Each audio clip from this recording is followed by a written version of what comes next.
Hello, good morning সবাইকে। আজকের দিনটা হচ্ছে রবিবার। তো একটা নতুন ব্লগ নিয়ে এসেছি যে আমার লাইফস্টাইলের মধ্যে সেরকম কিছুই নেই। এই সকালবেলা ঘুম থেকে উঠে ক্লিনিকে যাও, রান্না করো, খাবার খাও, কাজ করো, এই সবই।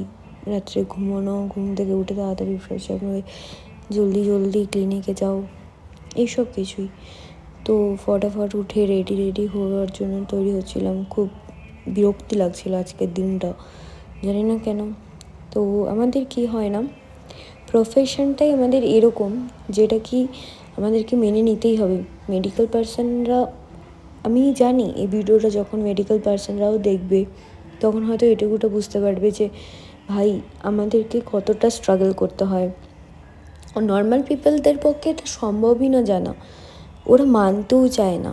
ঠিক আছে, যে বিষয়টা নিয়ে আমি কথা বলতে চাইছি সেটা হচ্ছে কি, যে নার্সিং প্রফেশন পার্সনদের নিয়ে কি হয় জানেন তো, যে সকালবেলার বিষয়টা আপনি যতক্ষণ পারবেন ততক্ষণ আপনি ঠিক, যখন আপনি আপনার প্রফেশনে মানে আপনার যে ওয়ার্ক প্লেসটায় যাবেন তখন একটু অন্যরকমভাবে আপনাকে জীবনটা স্ট্রাগলটা অন্যভাবে আপনাকে করতে হবে। তো অ্যাচিভমেন্টও আছে, কিছু এক্সপেরিমেন্টও আছে, কিছু আবার এক্সপিরিয়েন্সও আছে লাইফে।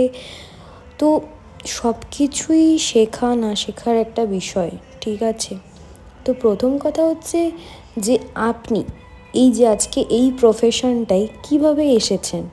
প্রথম কথা এটাই, আমাকে অনেকেই জিজ্ঞেস করেছে, ভাই তোর লাইফটা এখানে এখন এরকম হয়ে গেছে, কোনো রকম কারোর সঙ্গে কোনো কন্ট্যাক্ট নেই, কিছু নেই, ইভেন অত দূরে পড়ে আছিস। আমাকে অনেকেই, আমার ফ্রেন্ডস ফ্যামিলি অনেকেই কিন্তু আমাকে এই কথাটা বলে যে হ্যাঁ তুই তো কাজের জন্যই ওখানে।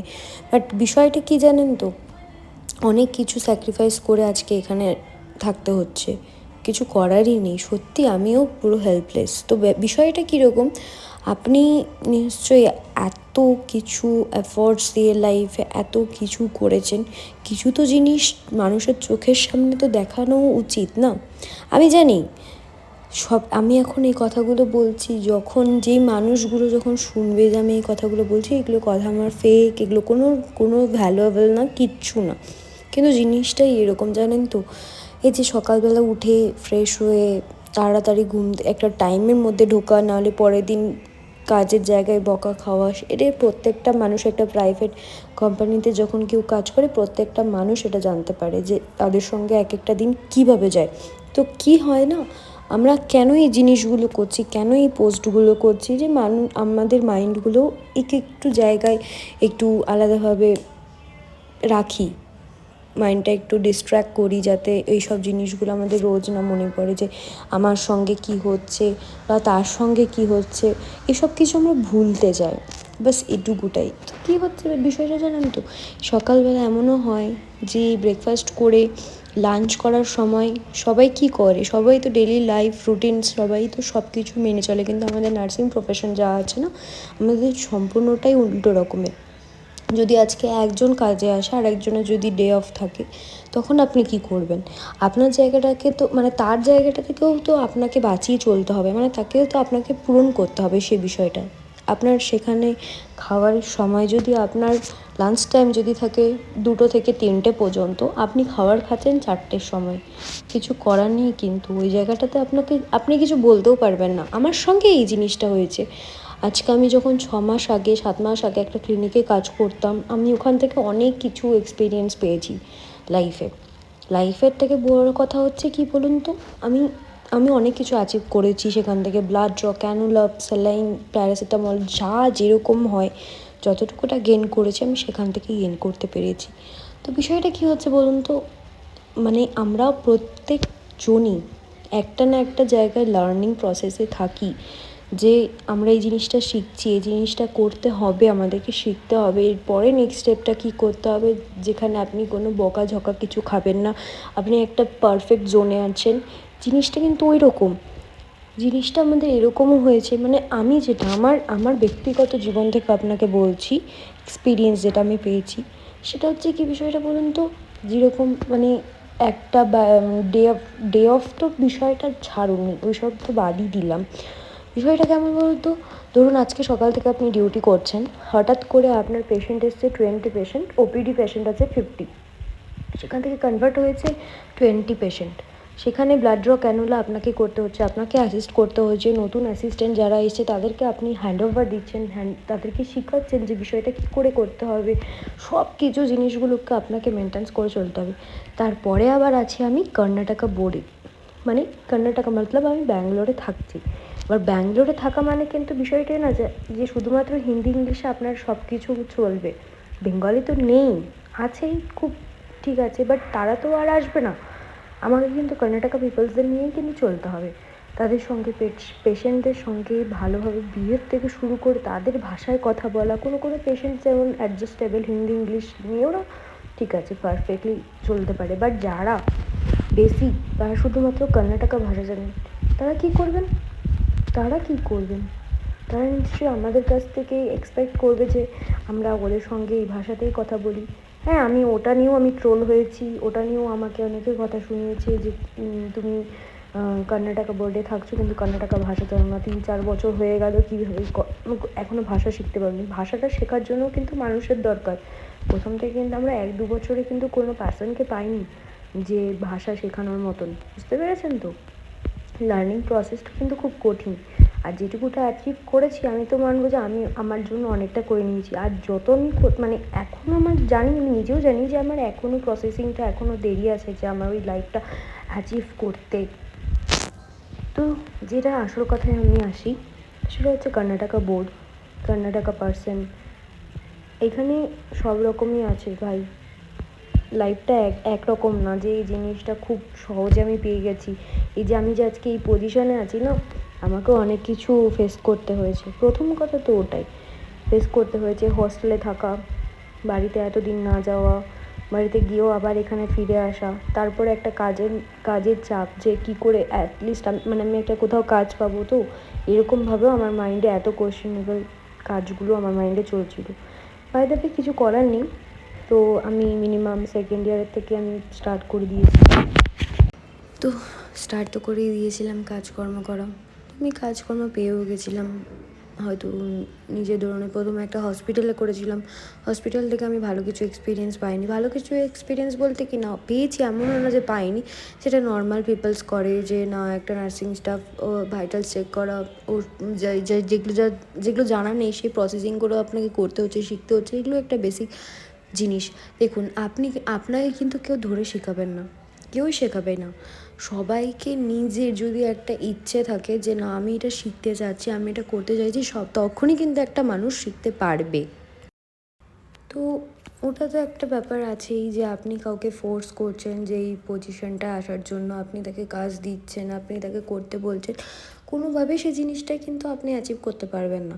মানে আপনার একটা ব্যক্তিগতভাবে না যে ইচ্ছে থাকা দরকার যে হ্যাঁ আমি এটা কাজ করছি, আর যে আপনি পজিশনটা আছে সেই পজিশনটাকে আপনি হ্যাপিলি মানতে চেষ্টা করুন, যেটা ফার্স্ট বিষয় আছে, যে হ্যাপিলিভাবে যদি আপনি যদি সেটা মেনে নেন, তাহলে কিন্তু সেই জিনিসটা কিন্তু আপনার কাছে বহুত ইজি। আর হ্যাঁ, আপনার লাইফে যদি কোনো রকমভাবে মনে হয় যে না আমি এটা আমার জীবনে অনেক কিছু শিখে ফেলেছি, এটা কিন্তু কোনো বিষয় না। জিনিসটা আমার বাবা আমাকে প্রচুর শেখায়, প্রচুর বলে যে দেখ তোর লাইফে এখন তুই যা পাচ্ছিস সব কিছুই তোর কাছে অ্যাচিভমেন্ট, কিছু এক্সপিরিয়েন্স, তুই কিন্তু মনে করছিস যে তোর লাইফে এটাই হয়তো জিনিসটা লাস্ট, মানে এটাই তুই যা শিখে ফেলেছিস সেটাই তোর জন্য অনেক, এটা কিন্তু বিষয়টা না। এক একটা জায়গায় যাই আমরা সুইচ করে করে, ক্লিনিক হসপিটাল সুইচ করে করে আমরা হচ্ছে এক্সপিরিয়েন্স গেইন করি, ঠিক আছে। একটা সার্জনের সঙ্গে আমরা যখন অ্যাসিস্ট করি তখন কিন্তু আমরা নিশ্চয়ই জানি যে সেই ডক্টরটা কতটা ভালো অ্যাসিস্ট করছে, পেশেন্টকে দেখছে, একটা কিন্তু পার্সোনাল নার্সিং স্টাফই কিন্তু জানতে পারে সেই বিষয়টা, আপনারা হয়তো বুঝতে পারছেন। আই থিঙ্ক মেডিকেল পার্সনরা এই জিনিসগুলো ভালোভাবে আমার সঙ্গে হয়তো একইভাবে মতামত দেবে, ঠিক আছে। আমি কারো কাছে কিছু এক্সপেক্ট করছি না, বাট আমি এটুকুটাই বলতে চাইছি যে আমার লাইফটা নিয়ে, তো আমার লাইফটা কিন্তু এখন এখানেই শেষ নয়। বিষয়টা কি, আমি জাস্ট আমার জিনিসগুলো বলছি যে আমি কী করে এসেছি আর এখনও অবধি কী করছি, আর ইন ফিউচার কী করতে চলেছি সেটাও আমিও নিজেও জানি না, সেটা আমি কিভাবে জানবো? আমি এটা নিশ্চয়ই বুঝতে পারছি যে হ্যাঁ, এখন হয়তো এতটা ভালো আছি, এর থেকে হয়তো খারাপ আরও ভালো মানে খারাপ আরও হতে পারে ইন ফিউচার, বা এখন হয়তো খারাপ আছি, ইন ফিউচার হয়তো ভালো হতে পারি। তো ঠিক আছে, সেরকম কোনো বিষয় নেই। তো প্রতিদিনের যেটা বিষয়, আসা, ক্লিনিকে এসে সব কিছু দেখা, সব কিছু স্টক মেনটেন করা, ক্লিনিং করা, তারপরে কি সব কিছু জিনিসগুলো ঠিকঠাকভাবে গুছিয়ে রাখা, যে একটা পেশেন্ট আসলে কীভাবে তাদেরকে অ্যাসিস্ট করব, কি দরকার ডক্টরসের, কী কী নিডস, সে সব কিছু দেখতে হয়। ইভেন এই যে এখন যে ব্যাপারটা, সেটা হচ্ছে আমি একটু ওই স্টেরিলাইজ করে নিচ্ছিলাম সব ইনস্ট্রুমেন্টগুলো। তো ব্যাস এইটুকুটাই। আর যে মেডিকেল পার্সনরা মনে করে যে হ্যাঁ, আমাদের লাইফটা প্রচুর ইজি, আমাদের লাইফটা কিন্তু অতটাও ইজি নয়। আর আমাকে অনেকেই বলেছিল যখন আমি আমার ওয়েস্ট বেঙ্গলে ছিলাম, যে ভাই এত পড়াশোনা করে কি হবে, বা তোমার মেয়ের এত পড়াশোনা করে কি হবে, বিয়ে দিয়ে দাও, এই দিয়ে দাও। ভাই এরকম অনেক কথা শুনেছি। ঠিক আছে, আমার বাবা মাকেও শুনতে হয়েছে এরকম একটা বিষয়। তো আমি তাদের জন্য উদ্দেশ্য করে বলছি, দেখুন লাইফটা কিন্তু কারোর জন্যই থেমে নয়, প্রথম কথা তো এটাই। আর লাইফে কেউ কিছু যে করতে পারবে না সেটাও কোনো বিষয় নেই, ঠিক আছে? পড়াশোনার কোনো শেষ নেই, ইভেন শিক্ষারও কোনো শেষ নেই, ইভেন কি কাজেরও কোনো শেষ নেই। বাট মানুষের যেটা একটা ব্যক্তিগত জীবনে যার মনে হয় যে না, আমি জিনিসটা করতে চাই, আমার ইচ্ছা আছে, তা সে কিন্তু সেই জিনিসটা করতে পারবে, অ্যাচিভ করতে পারবেই। তো আমি ওই জন্যই আজকে এই ব্লগটা নিয়ে এসেছি, যে আমি জানি আপনারা হয়তো বা আমার এই ব্লগটা, মানে ব্লগ ঠিক নয়, বিষয়টা কি, আমার কাজের মাধ্যমে আমার কথাগুলো হয়তো বা শুনবেন, হয়তো বা মনে হবে যে না, জিনিসগুলো আমি ঠিকই বলছি। তো জিনিসটা কিন্তু এটাও। তারপরে আমাকে বলেছিল যে তুই কাজ পাবি না, কাজ করতে পারবি না, নেগেটিভিটি কথা, কাজ হবে না, কি হবে, এত পড়াশোনা করিয়ে কোনো লাভ নেই, টাকা পয়সার এত বিষয়, আমার বাবা ভালো না, মানে আমরা মিডল ক্লাস থেকে এসছি, আমরা এই সেই অনেক কিছু কথা শুনতে হয়েছে। বিষয়টা কিন্তু এটাই।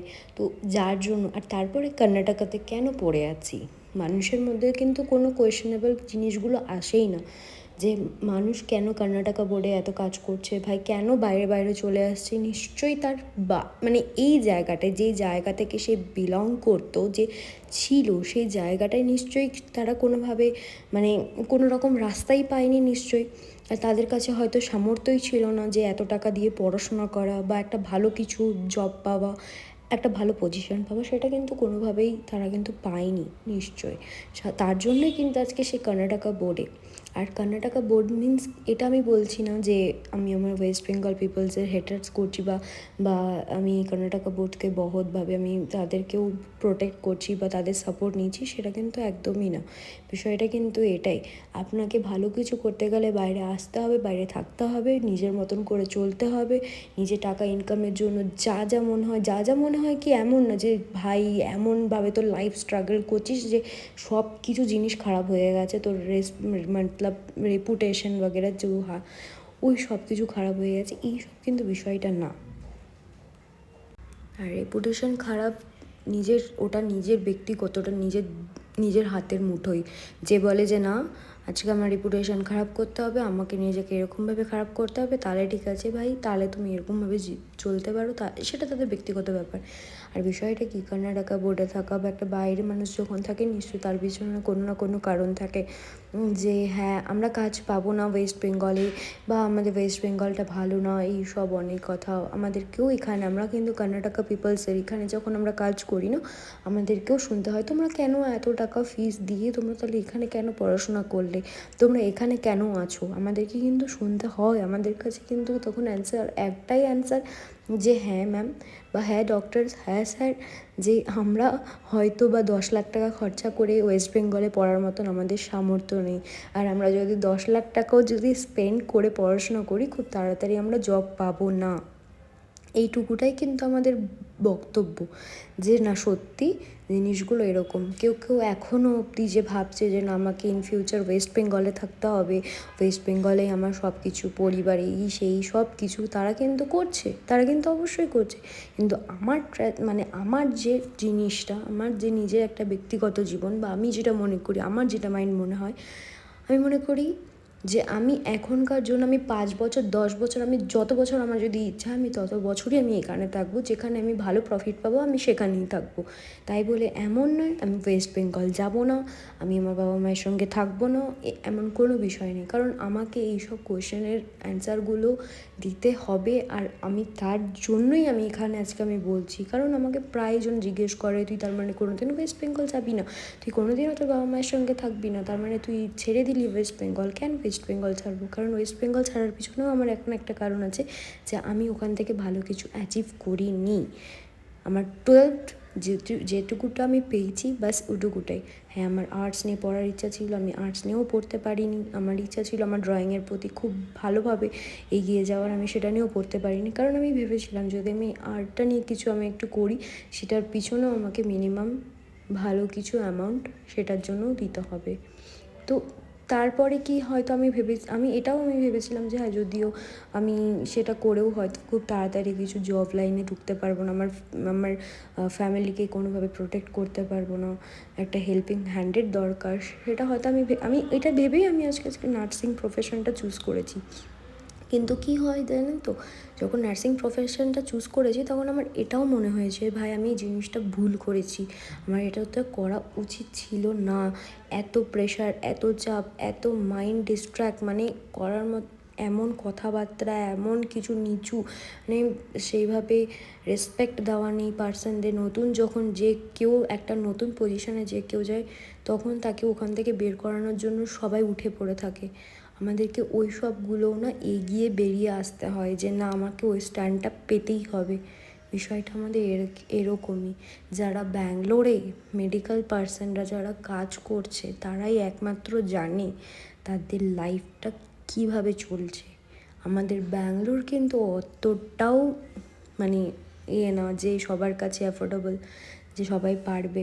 আমরা প্রচুর এখানকার জিনিসগুলো এক্সপেন্সিভ, ঘর, থাকার একটা রুম, থাকার খাওয়ার, মানে সব জিনিসের দাম বেশি। ঠিক আছে, চলো, তোমাদের সঙ্গে আমি আমার লাইফ নিয়ে আজকে অনেক কিছুই তোমাদের সঙ্গে শেয়ার করেছি। আর যদি তোমাদের ভালো লাগে, যদি তোমাদের মনে হয় যে হ্যাঁ আমি কথাগুলো ঠিক বলেছি, যে এই জিনিসগুলো ঠিক, তাহলে অবশ্যই একটা কমেন্ট করো। আর যদি মনে হয় যে হ্যাঁ আরও কিছু মোটিভেশন কথা বা আরও যদি এরকম লাইফে তোমার হয়ে থাকে সেটা আমাকে বলো, আমি নিশ্চয়ই বলবো।